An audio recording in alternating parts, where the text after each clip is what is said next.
Have you ever felt like grace is something that only shows up in the big, dramatic moments?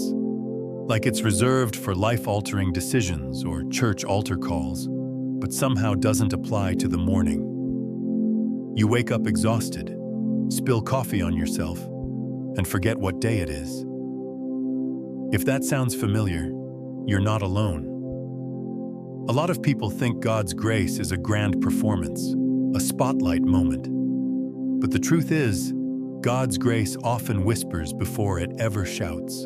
And sometimes, the most powerful grace you'll ever experience shows up in the middle of your messiest, most forgettable day. It's easy to believe that grace is for when you've conquered the mountain. But real grace? It meets you halfway up when you're tired, sweaty, doubting if the climb is even worth it. It shows up in the silence after a prayer that didn't get answered the way you hoped. It meets you in your car when you're trying not to cry on the way to work. It doesn't just sit in cathedrals or echo from pulpits. It walks into your kitchen when the dishes are piled up and your patience is gone. We often miss grace because we're looking for fireworks instead of flickers. We want goosebumps and confirmation texts from heaven. But grace might look like someone holding the door when you're juggling too much. It might be the way your child says, "I love you," when you're questioning everything about yourself. It might be that one deep breath you took before choosing not to snap. We brush those moments off as coincidence, but they're not. That's God, present, tender, real, right there in the middle of your ordinary. The failure many of us make is thinking we have to earn it, that we have to be good enough, strong enough, clean enough for God to meet us. But if that were true, it wouldn't be grace.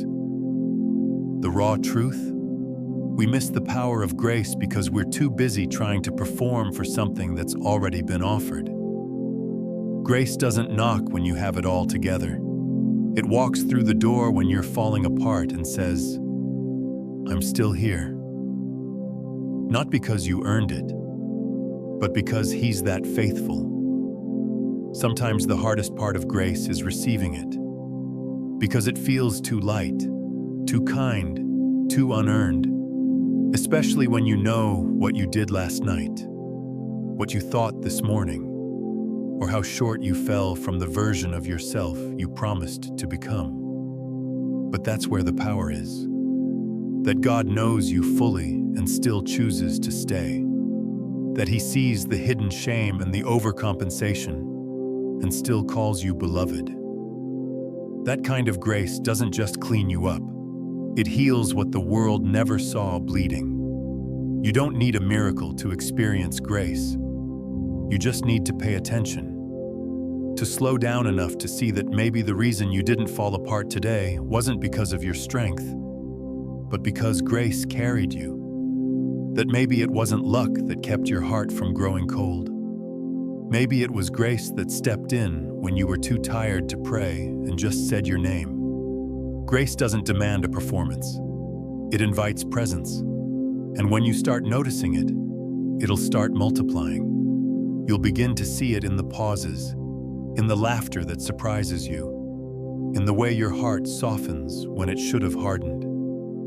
It'll remind you that God is not watching from a distance waiting for you to impress Him. He's walking with you, step by step, breathing mercy into your moments, even the ones you think don't count. And the beautiful thing about finding grace in the everyday is that it doesn't make the hard parts disappear.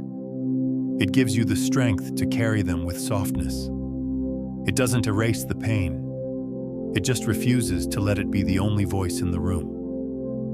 It whispers, "You're not failing. You're growing." It says, "You don't have to do this alone." It holds space for your process, your anger, your exhaustion, and it never withdraws its offer to keep showing up. You won't always feel it. Some days you'll forget it's there. But grace doesn't walk away when you forget. It waits for you to return. And when you do, it doesn't shame you for leaving. It welcomes you home like you never left. So if you're sitting in your car, or doing laundry, or fighting thoughts that won't turn off, pause for a moment. Look around. Maybe grace looks like the sunlight through your window. Maybe it's the breath in your lungs. Maybe it's just the fact that you're still here, still trying, still holding on. That is enough. Grace is not about getting it right. It's about knowing you're still loved when you don't. And if you can start to recognize that, even in the smallest ways, you'll stop waiting for something massive to change you. You'll realize you're being changed already, in tiny divine moments you used to overlook. So the next time you wake up to chaos or confusion, don't assume God is far away. Listen for the quiet invitation, that gentle, steady nudge that says, "You're not alone. You're not disqualified. There is grace for this day, too."